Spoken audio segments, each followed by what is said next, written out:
Hello, my friends. This is Lynda Lippin, and welcome to the Pilates Goddess podcast. Hello, everybody, and welcome back. Welcome back one more time to the Pilates Goddess podcast. I'm always excited that people come back and wish to continue listening, so thank you. And like I always do, I'm still going to remind you to go over to that Apple Podcasts app or your Spotify app and leave a rating and possibly a written review, which would be awesome. And I would very much appreciate it. So today I have my good friend Sunni Almond here with us. And for those of you who don't know Sunni, and I don't know that many people who actually don't know Sunni, weirdly, right? Sunni is a comprehensively trained Pilates teacher who decided several years ago to explore classical Pilates. Her training was originally in contemporary Pilates. She had kind of grown up with a little bit of confusion, possibly about the difference, with not really being sure kind of where her work sat in the Pilates world. And as a result, she started to go more Joe. And her Facebook group is called Going More Joe. Her business is called Going More Joe. And it is now really a fully fledged educational resource for Pilates teachers with both a free Facebook group and paid online and sometimes live workshops. Yeah. It's really an opportunity for any Pilates teacher, no matter what your background is, because even if you have a classical background, you might want to dive a little bit deeper. Sometimes there might be those small pieces of apparatus that they didn't get to in your particular training, or you've been out of it for a while. And also primarily for people who are in Sunni's position, for people who are contemporary trained teachers who really have no idea what's going on with classical Pilates, what the differences are, to understand what the differences are for themselves in a pretty judgment-free zone. Hopefully. So, yeah. Welcome. Welcome to the Pilates Goddess podcast. Thank you so much for being here. I also know, there's a few things we also know about Sunni. She loves giant breed dogs, loves and rescues giant breed dogs. She's a grandma who just moved to Texas from Vegas and is actually with the grandkids and the kids right now. She loves to paint. I am a very lucky and happy recipient of actually one of her personalized paintings that she sent me for the holidays. I was going to say Christmas, but since we're both ostensibly Jewish, I'll say Hanukkah. A few years. Christmas Kwanzaa. Yes, the whole thing. She also paints murals. She paints furniture and canvases. She's been an actress, dancer, a mime. Yes. Yeah. I love that. Yes, I'm that old. She's done stand-up comedy. She was on the executive board of Wishes for Children for 11 years. And really, she has done a lot. She's been through a lot. A lot of us know over the past few years, she met a fabulous man who she loved dearly and was lucky to spend a number of years with before he was taken a bit early from us a few years ago with colon cancer. But during the time she was with him, she also did a lot of skydiving.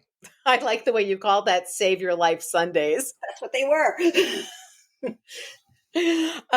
Sunni is a mentor within Claire Dunphy's program, Elevate. And Claire, who is a Peak Pilates master teacher trainer, by the way, also teaches some of the Going More Joe workshops.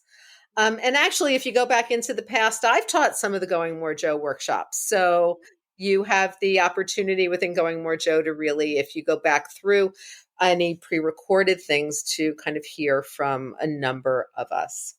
So, Sunny, how's it going in Texas? Right. It's That's kind of a loaded question because I still feel like I'm in limbo. It's a great place. The sky is bigger than any sky I've ever seen.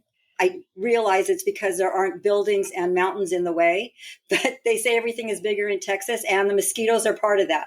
Um, Oh, yes. Oh, yes. but yeah, Riverwalk, there's nothing like it. It's beautiful. There's all kind. It's like the coolest vibe ever. There's music coming from all kinds of places, including strolling musicians, art all over the place. It's totally my kind of thing. So if I can't be at the beach in California, this is definitely it's not even like a close second. It's just a rival. It's great. Wonderful. And I know you're just dealing with your house and getting the house and ultimately moving into the house right now. What are you doing in terms of teaching? Well, I just got finished subbing for one of Claire's classes. She's on vacation in Ireland. And as far as teaching I've subbed and taught a million classes, but when you sub for a teacher that you have sitting up there, it would be like me subbing for you. Like you have a teacher sitting up there on a pedestal and you're asked to sub their class and you say yes because I always do the thing I think I can't, like skydiving. And then you chew off your nails in the middle of the night as you come up with like the class to teach and you do it a million times over and then you teach it and it was a win. I'm like, yay. What a great phrase that is that you just said. Which I always particular do the thing I can't. that Oh I yeah. think I can't do. Yes, that's true. Eleanor Roosevelt. Do Yes. the thing you think you Always can't. do the thing you think you can't do. Because look, lots of Pilates teachers either stop teaching Pilates, right? Because they don't feel like they can do it or that they can compete in whatever, arena that they're in. Mhm. Then there's a whole slew of Pilates teachers who haven't made any kind of leap, whether learning a different, style of Pilates or teaching online or, doing all of these other things. And you also made, a huge leap in that. I mean, you laugh and you call yourself, technologically challenged all the time, but realistically, at the end of the day, you've been running a fully online Oh yeah. Pilates business for, nearly a decade now. Well, when you were teaching the Going More Joe stuff, we were still on Skype. Like Zoom hadn't happened yet. So yeah, Right. yes, you're Remember right. me trying to find software that would screen record so that we could have some like living memento of the work? We've been inviting the world to workshops for years without them having to leave their studio. Yes. Yes. Yes, we have. Um, and talk to me a little bit about the Going More Joe workshops. Where are you with the workshop series? What's happening? We are at, with Claire, it's Learning Labs. That's the series. And we are at Learning Labs number 9, which is Untapped Secrets of the Armchair. So Ooh. some people never, in your training program, I have noticed, and actually, I haven't taken a classical training program. I've simply been mentored through my training. And then I had the advanced teaching seminars with Claire, and she handed me the skeleton key to the system and a diploma. It said, I don't need any more paper. This is wonderful. We got nitty gritty with each piece of apparatus. So she did teach us the system in that advanced teaching seminars. But I do know, having been through other trainings, that each piece isn't taught so thoroughly that you know it like the back of your hand. And so the learning labs are great reminders or fill in the gaps things for people that maybe didn't get all they wanted out of it or maybe forgot stuff. And also the thing is, when you attend a workshop or a training, you attend it, then you leave it, and all you have are your notes and your memories and maybe some pictures. But when you attend a Going More Joe workshop, you get the video replay forever. So once you buy it, it's yours. Yeah, and that's a great thing. I do the same thing with mine. I don't feel like there should be limitations on that. I feel like, it's the one thing that we can give people Right. Well, my who thing are too is, paying online is lifetime access to. yeah, but even in the studio, I mean, because when we were doing them, I mean, now people can come back into a studio, but back before even COVID, and we were doing them in the studio and online at the same time, and video at the same time. If you're the body, you're not taking notes, you know? Right. And if you're taking notes, you're not watching. So this way you don't get to miss anything that you might have slipped by while you were doing something else. Right. And I think that's especially important when you're dealing with those um not necessarily more arcane pieces of apparatus, but in a way they are, right? Because not a lot of, contemporary manufacturers are doing the baby armchair or even the high chair, since I'm looking at yours. But those are, for me, they're pieces of apparatus that are simple, but very deceptively simple. No Because flipping doing kidding. standing chest expansion, which I've made you do, on that baby armchair is no joke. Right. With the back of the chair moving and the light spring, and you're trying to stay steady, and your feet are slanted, and yeah, There's nothing funny about it. No, it's no, no joke. no.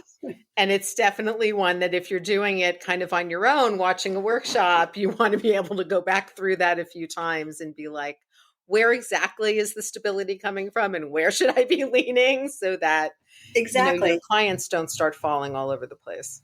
Yeah, that would be bad. Sorry, nobody falls on my watch. Yeah.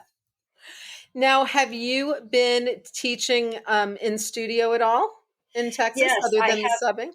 I have been gratefully invited to sub for at Sarah Cho's studio, Stone Oak Pilates, which has been a wonderful experience. The funniest thing was, I'd been here like a week and a half or something. Was introduced to her by another Facebook teacher friend, so somebody else I had never met. Said, "Why don't you go talk to Sarah?" So I got an interview with her. We had a 10-minute chat. She was on her way on vacation for 3 weeks, and she gave me the key to her studio with that at the end of that 10-minute conversation. She also brought me clothes to her because all my stuff was in storage.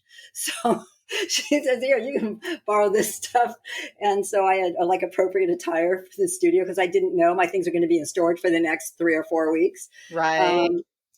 Um, yeah, so it's been great. It's been different though because she has the Peak MVE apparatus at her studio. So I hadn't worked a lot on that. So for me, it was also a learning experience. Mm-hmm. So it was fun. The clients and I each had we each learned, so it was good. I see when you teach for another teacher, oftentimes that teacher I find they're so they know that student, so they keep kind of seeing the same things, and then you get a new pair of eyes on you who's Right. seeing different things, and you have that little I'll call it a meeting of the minds that doesn't always go super well at first, and then you get that aha moment again, going yeah. So it Right. was kind of nice. Right. And it doesn't mean, as I always tell people when I'm in that situation myself, it doesn't mean that what you were doing with your teacher is wrong. It just means that there's some other ways to do it, or, some, other things you might work on, and it's all good. Well, I mean, the repertoire is the repertoire in classical work, and doing the same thing again and again doesn't make it boring. It makes it better. Because you keep finding more, even if you never leave. Depending on your level of ability, what's going on with your body.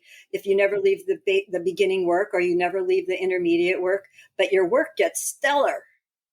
Right. Now let's talk about this for a second, because I think you and I are both in a lot of the same Facebook groups, including our own groups, Pilates Profit Lab and Going Mojo. Right?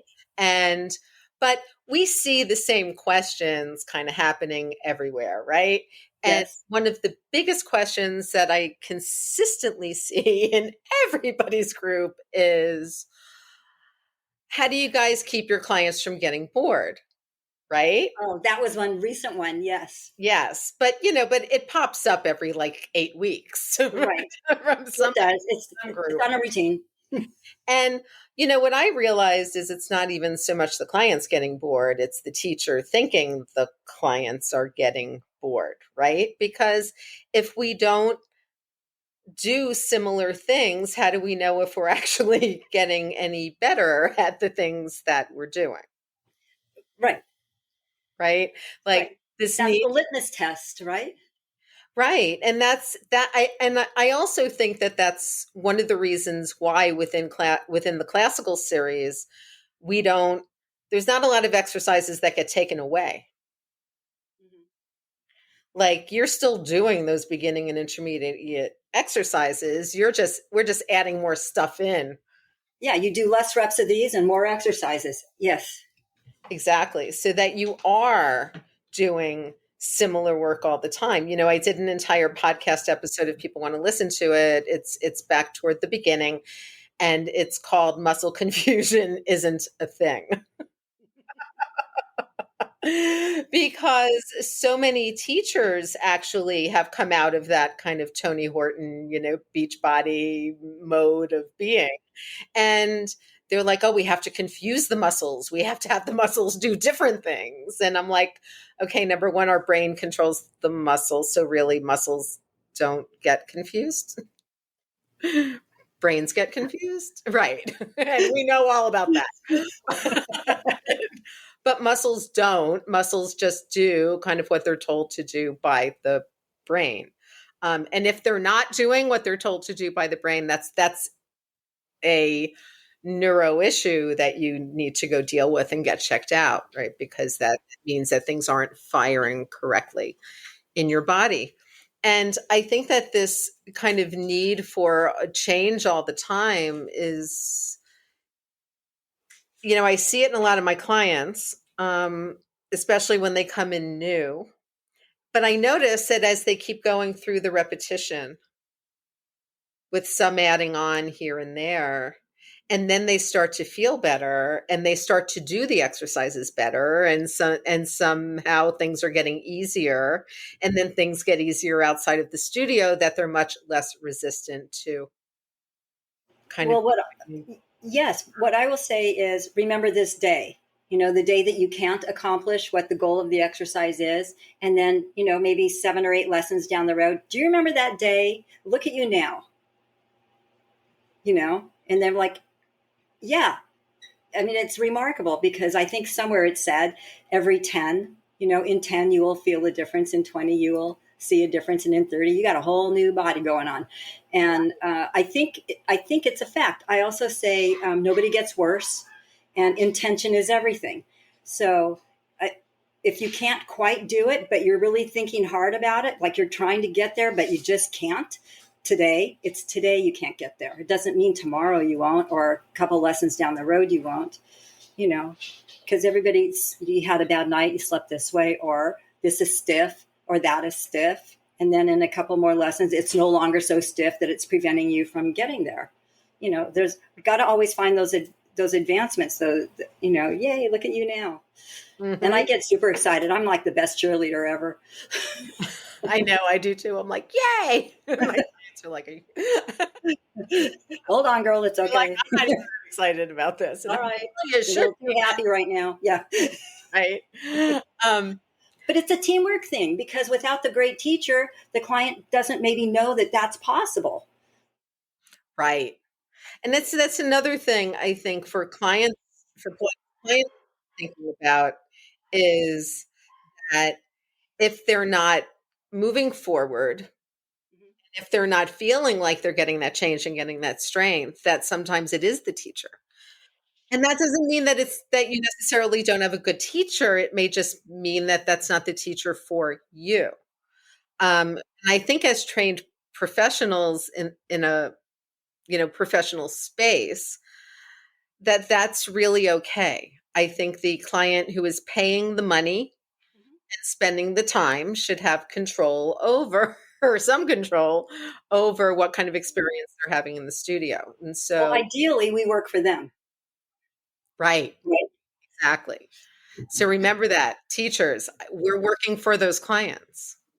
Those clients aren't there for us. If you if you listened to the Allison Marsh interview, she, she talks about that, about how the other thread that we see pop up in Facebook groups, cyclically is, so tell me a story about a client you dislike, or an experience with a client you don't like. And I'm sitting there thinking, number one, why are you working with clients you don't like? That's the number one thing. Number two, if you're working with clients you don't like, you're doing a disservice to everybody. You're not having a great time. Client's not having a great time. No one's having a great time. So why keep doing that? Pass them on to somebody who they're a better fit. Right. And open up space in your existence for new clients who are Mm-hmm. there, who are out there, right? That's Although another. yes, but I freely admit in days of financial stress that, I've worked longer than I maybe would have chosen to work with clients that we didn't see eye to eye. They're, because not every personality, is a match, or we'd all be married to each other. Um, Mhm. but once you figure out that letting go, having that conversation, I think you'd be a better fit for this teacher or that teacher, does leave that space open for the perfect person to walk into your space. Yes, you're Right. exactly right. Right.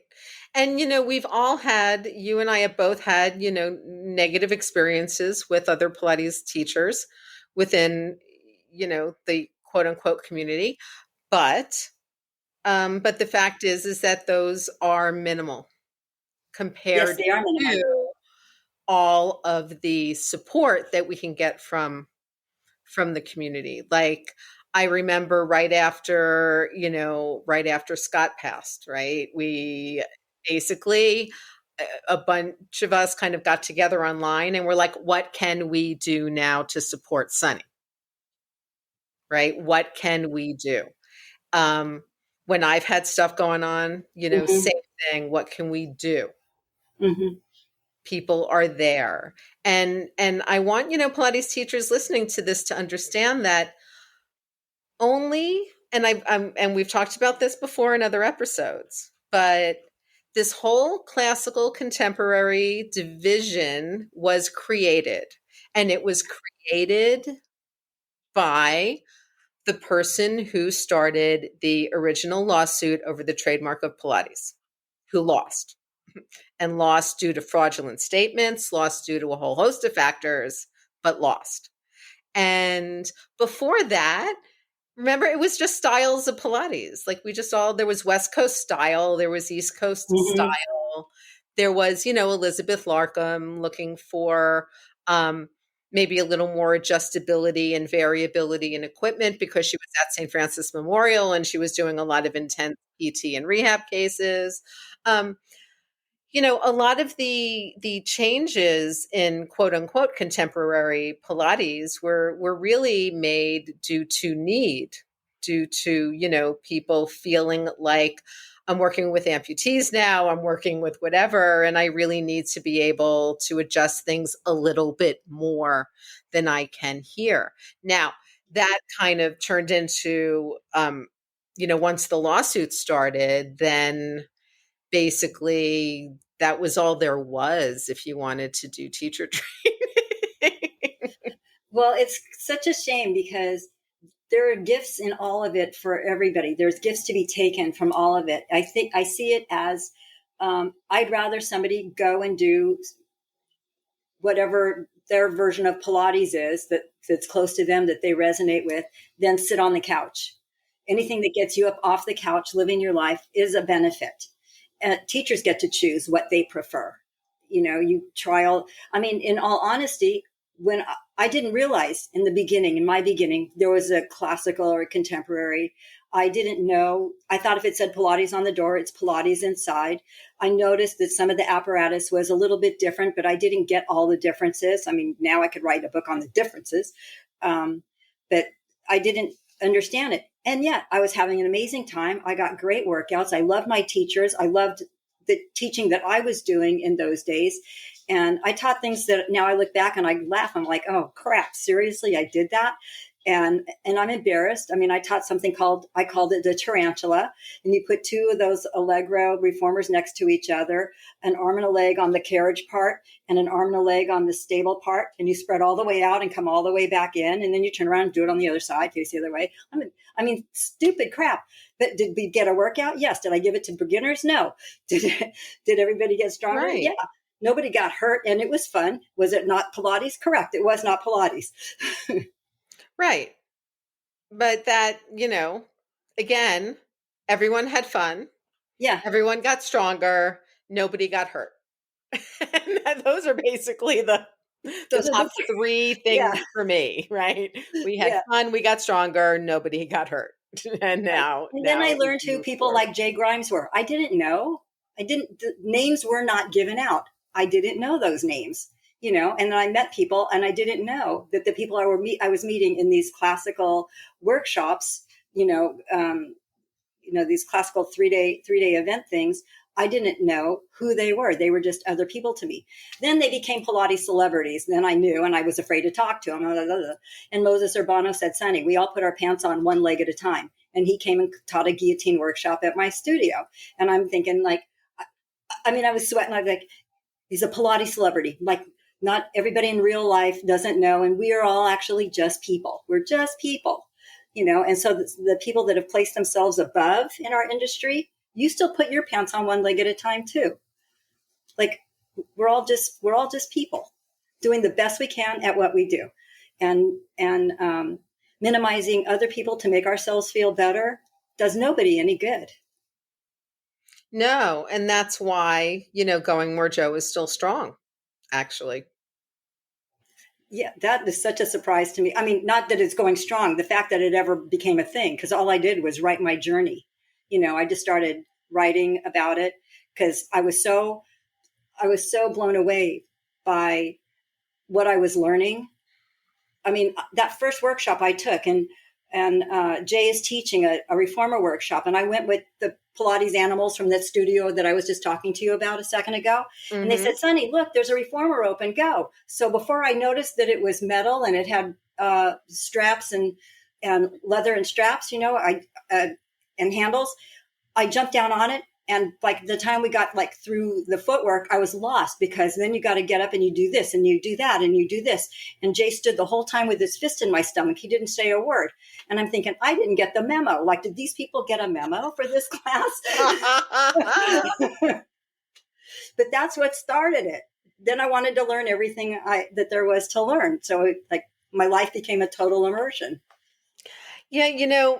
I think partly for me, I think it's my academic background, right? In philosophy, that I'm always kind of interested in and questioning.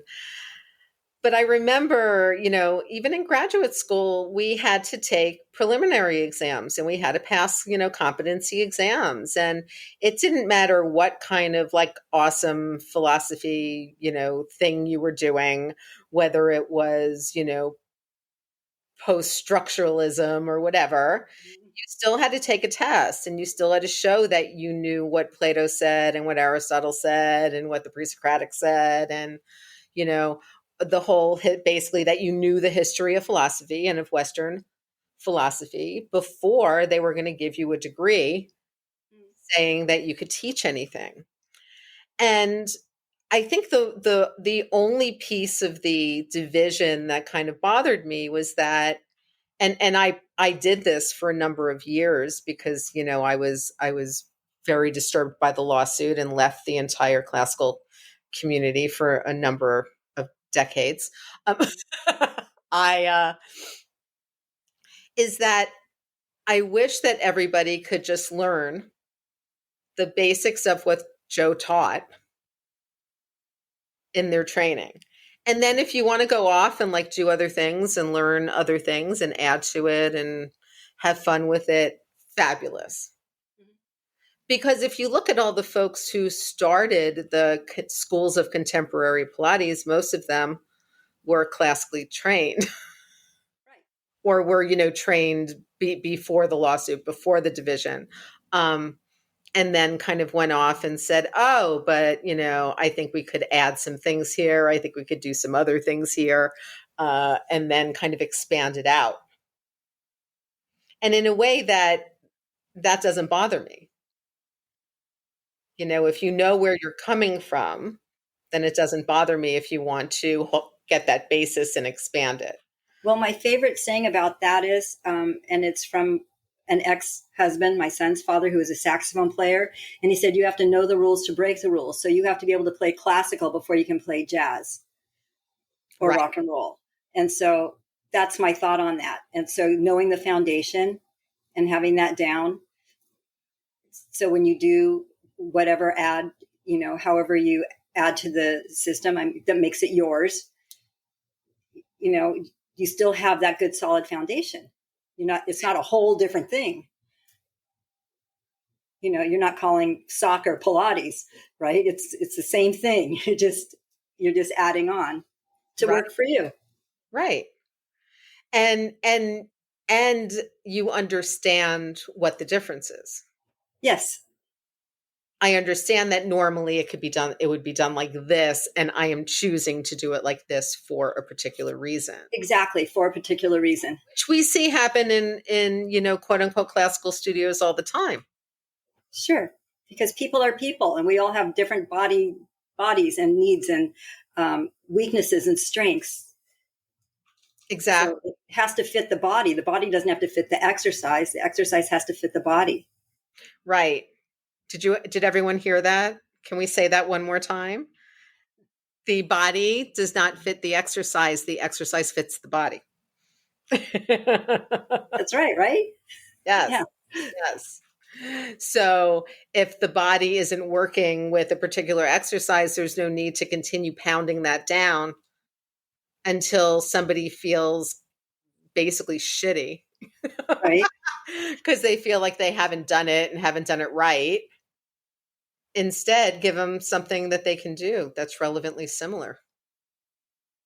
And that might involve a prop that, say, Joseph Pilates didn't have. But, I mean, I fully believe that, like, if Joseph Pilates had been around in the years when, latex rubber was available to make cheap exercise equipment, I don't think that he would have been averse to people traveling with bands that they could attach to a wall, as opposed to traveling with springs that they could attach. Right. Whatever works. Right. Right.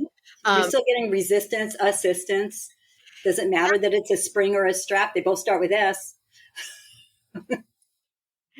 And unless you're really in a studio now, nobody really uses the old wooden metal magic circles because they're heavy, they're expensive, and generally not very comfortable Right. on the inner thigh. Everybody uses the softer PVC magic circles. So it's kind of interesting to me how, like, in some places, everyone's like, oh yeah, we don't have to use exactly what Joe used. And then in other, But can you get the same feel from this? exactly. Can you Yeah. get the same feel? And that's where I almost feel like the path forward in Pilates and for Pilates teachers is not to consistently have this division anymore. Like, I just don't think it's useful for us anymore. No, it's not useful. What's useful is what helps the person that you're working with. Right. Right. I mean, we all have to remember that it's all about our clients. Right. I think a lot of teachers are like, I think a lot make it more about them than about the client. It's kind of, look how great a teacher I am. I think really if your client succeeds, it's a teamwork thing. You both work together to get there. It takes two. It's a partnership. It is a partnership. And our clients are the ones who are doing the uncomfortable work. Right. Clients are the ones who are going through the discomfort and are going through the actual physical work to make this change. They're the ones who are actually showing up. They're going through the possible discomfort of paying money. They're, Yes.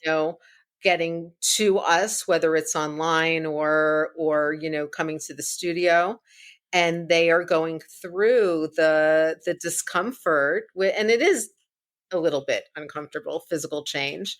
Like, I think Pilates, makes it probably as comfortable as it's going to be,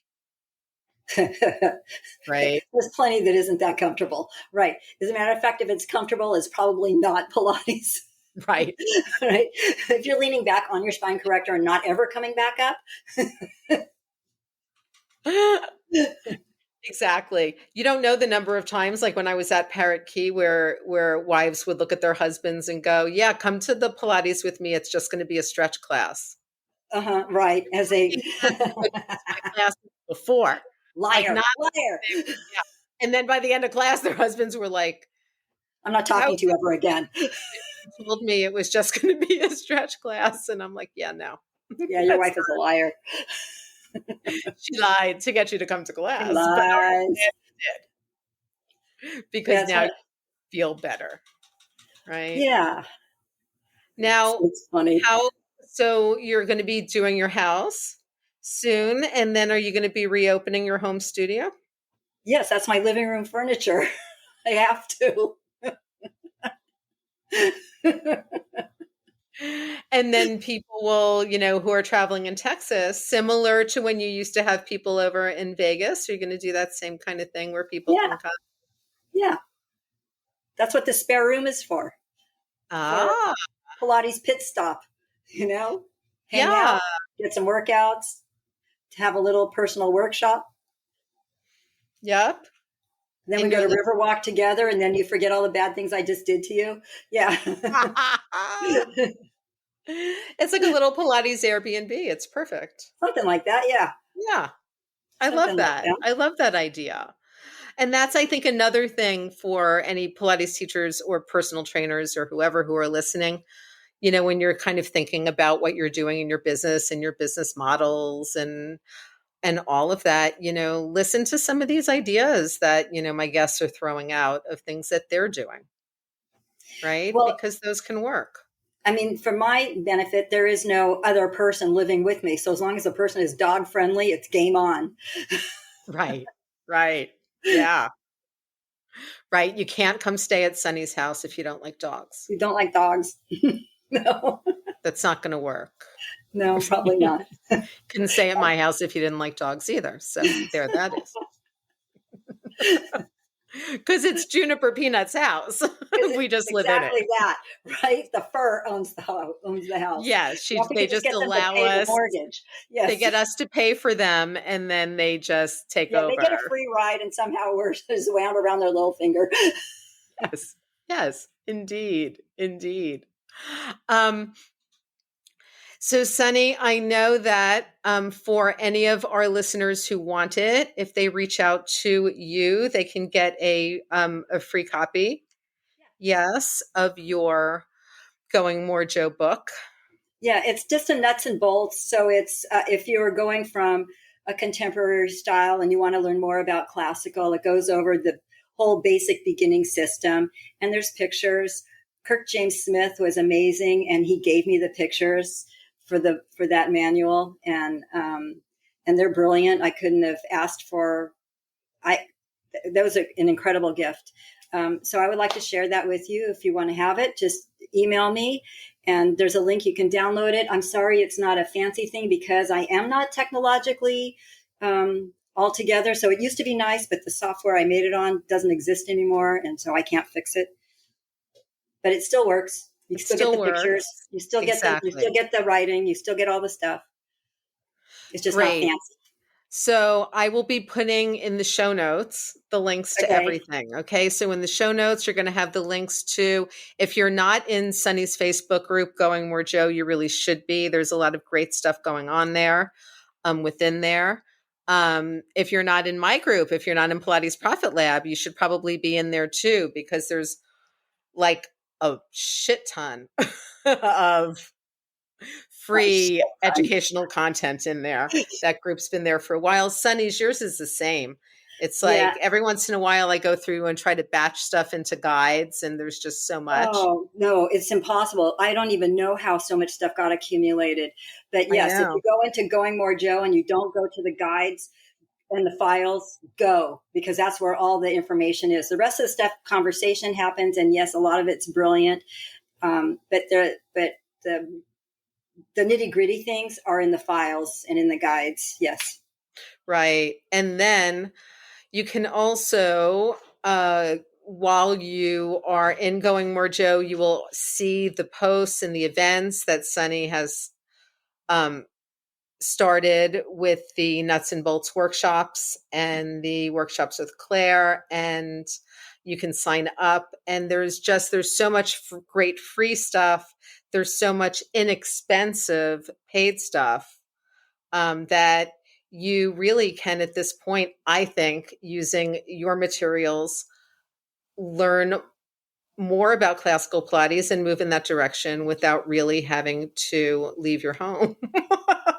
For the most part, Or yeah. leave your own studio, which I think is fabulous, because I am interested in as many teachers getting good information and solid information that's not, judgmental and attacking others. And that's, what I've always loved about Going More Joe, is Thank that you.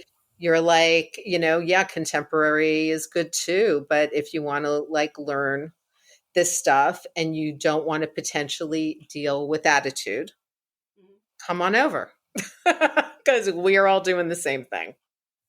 Exactly.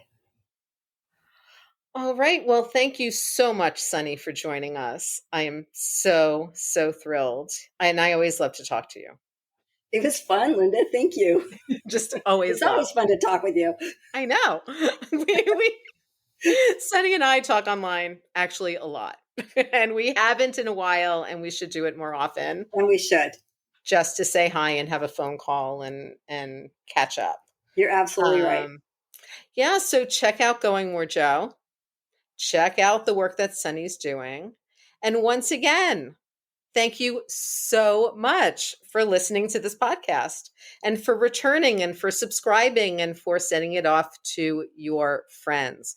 I hope that this was useful. I wanted this to be mostly useful for Pilates teachers, but I think we got a few good nuggets in here for clients and enthusiasts as well. And Sunny, I will talk to you soon. You're on. Bye, Lynda. Bye. Thank you. Stay on.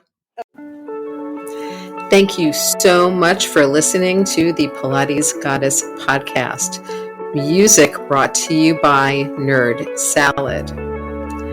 Please leave a review on Apple Podcasts, especially if you liked it. And please like, share, and subscribe wherever you listen to your podcasts. Thanks.